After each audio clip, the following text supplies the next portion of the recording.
Well, hello again from another cold and manky winter's day in Lincolnshire. Oh, pardon me. So, what we're going to be doing today? Well, this is going to be another follow-on from the rotary transformer video. Some more DC to DC conversion, if you like. But this is another way of doing it. It was mentioned in one of you guys who commented did kind of hint towards this kind of thing. Right, so this is a 12-volt DC input, like I've said, from a vehicle power supply, and produces the LT and HT voltages for the radio. Similar to the rotary transformer, done in a totally different way. It's possibly cheaper to make, it's not as compact, and there's a lot more gubbins in there. And electrically, I should think it's very noisy, judging by the amount of filter components that's in there. This is the thing. Yeah. Oh, weighs an absolute ton. Now, considering all this is doing is running a radio, it's a great big thing, and it's heavy. It's at least a third again as heavy as that rotary transformer. It really is, and I think it's all in the transformer itself where the weight is. And like I say, there's a lot more components in there. The filtering components alone in this, there's more of those. I've never seen so many, apart from in a modern system. We'll talk right at the end, or towards the end. We'll compare this to the way it's done using discrete semiconductor components, shall we say? Do it that way. So, if we start with a basic vibrator, similar circuit to the boost coil. Yeah, you should now be seeing some graphics here, by the way. And then we had a little bit more to this. We had a center tap transformer and a couple of contacts.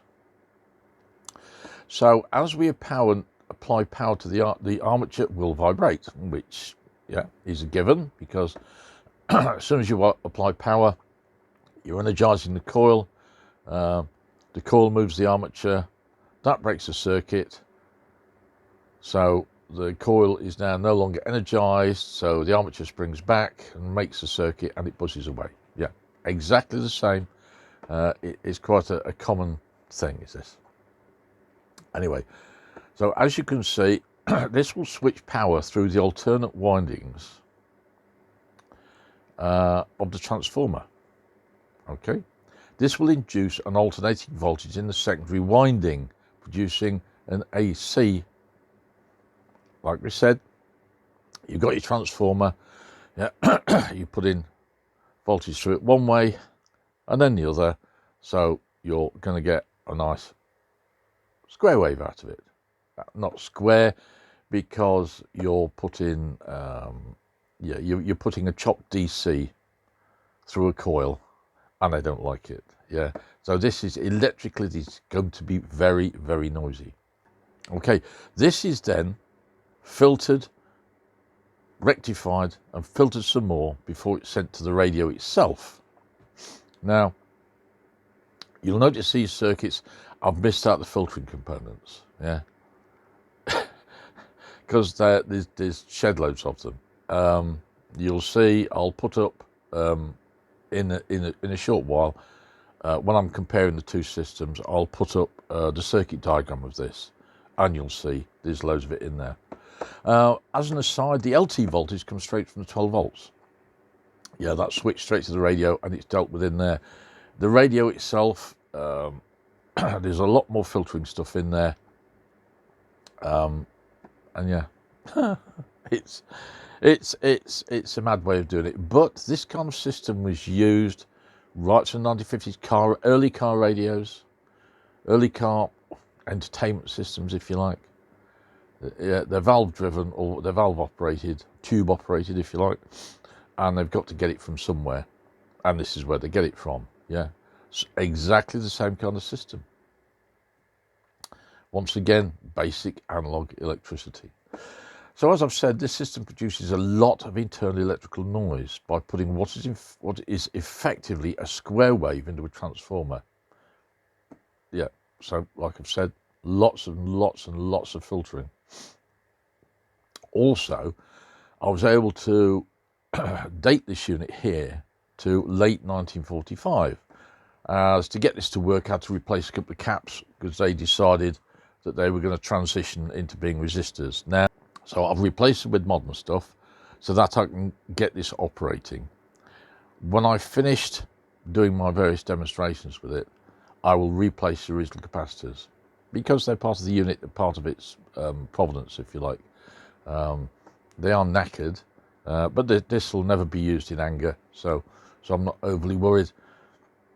But yes, when I was initially testing this, one of them got very, very, very hot. You could smell cooked component, as it were. It's a very noticeable smell to all you radio buffs out there. You'll know when you know when a component is about to go pop. There's an aroma in the air, shall we say?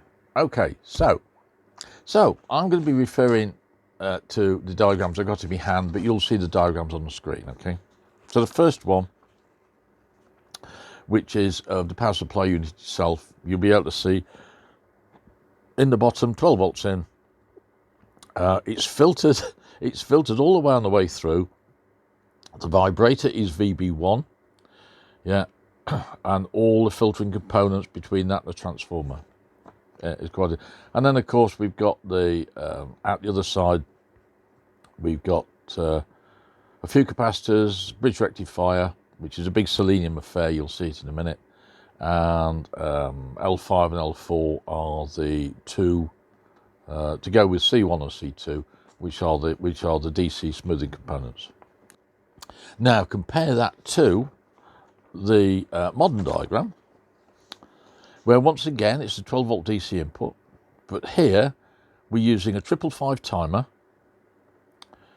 to drive a dual flip-flop, which in its turn is switching a two high-powered Darlington transistors to do the same thing to the transformer. Yeah, so once again those transistors are switching alternatively, yeah, to reverse the polarity of the flow through the transformer. Then out the other side, bridge rectifier, couple of capacitors, and in this instance we've got 120 volts DC. This is one I dragged off the internet. It seemed nice and simple, easy to explain for all you electrical types out there. Ever so easy, that one. So yeah, that's the modern way of doing it. Modern, even more modern ones using buck converters, that kind of thing, go to even more depths. But like I say, what you'd get off these two, off that transformer, is horrible. I've scoped it at work and it's horrible. So you do need a lot of smoothing to get these to work. You couldn't run, say, AC equipment off this kind of thing. So this is DC to DC conversion, a different way of doing it. So let me just pick this up and I'll run you through some of the components we've got. Oh dear, this is a heavy old thing, it really is. Oh. So what we've got here is, let me get it in my arm. We've got the vibrator assembly there, that buzzes away quite merrily. There's the big transformer. There's your selenium rectifier, yeah? Now, if ever you get a selenium rectifier blow up, you'll know about it. You'll possibly have to vacate the building. And once again, all over the place, there's filtering components.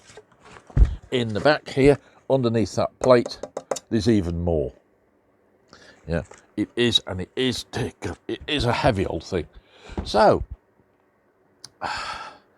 shall we see it in action then, see if we can get some voltage out of it? I think that's a good idea.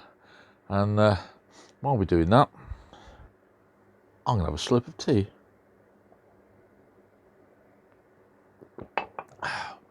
I'll see you all. Well, here we are. Here's the basic setup.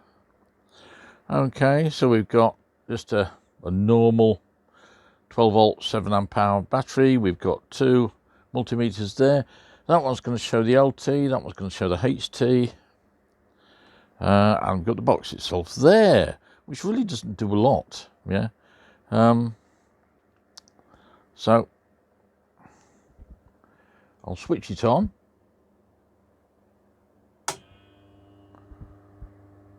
You might be able to hear it buzzing away there. Yeah, not a lot going on there. It just buzzes and produces a voltage. Yeah, but over here, and if I zoom in on these two,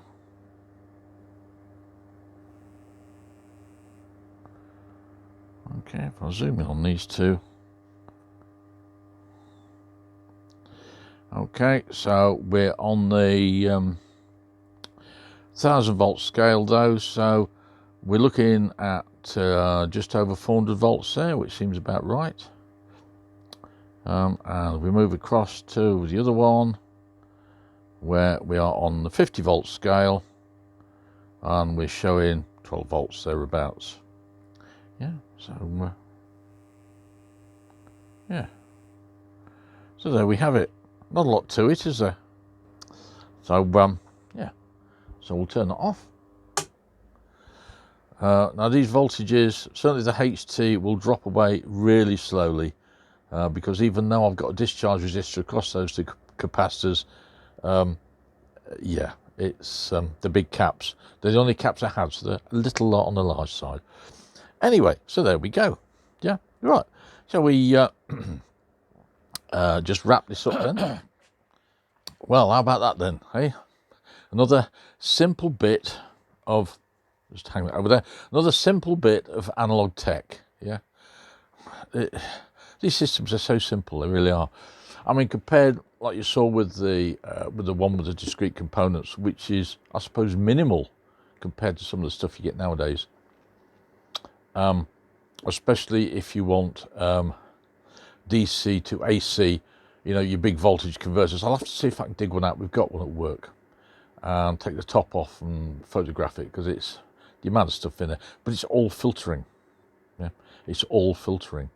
So yeah, no, not more I can say about this. This will be going back to the Heritage Centre on Tuesday. So PCR radios, yeah, once again, old analog, very simple. The only thing, of course, now that you've got going wrong this is that vibrator, because it's electromechanical and you can't adjust it.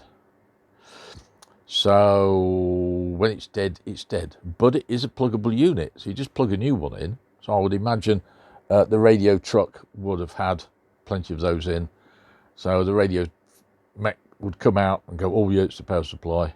Swap that over straight away, because there's no valves in there. Swap it over straight away. Job done. It's buzzing again, and the radio's working.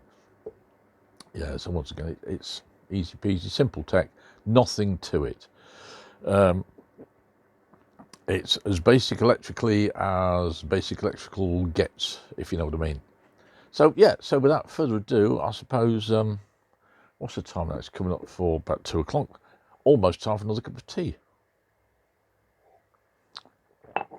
So I shall tidy this lot away, and I'll see you guys on the next one. Once again, I'm getting new members to the channel, which is really brilliant. Yeah, it keeps me going. But I'm running out of stuff to do at the Heritage Centre. It's because we're in the winter service, I'm a bit slack on things to film. I've explained why I can't do it in the workshop anymore. Anything that you guys like to look at, like I say, if we've got it at the Heritage Centre, I'll dig it out.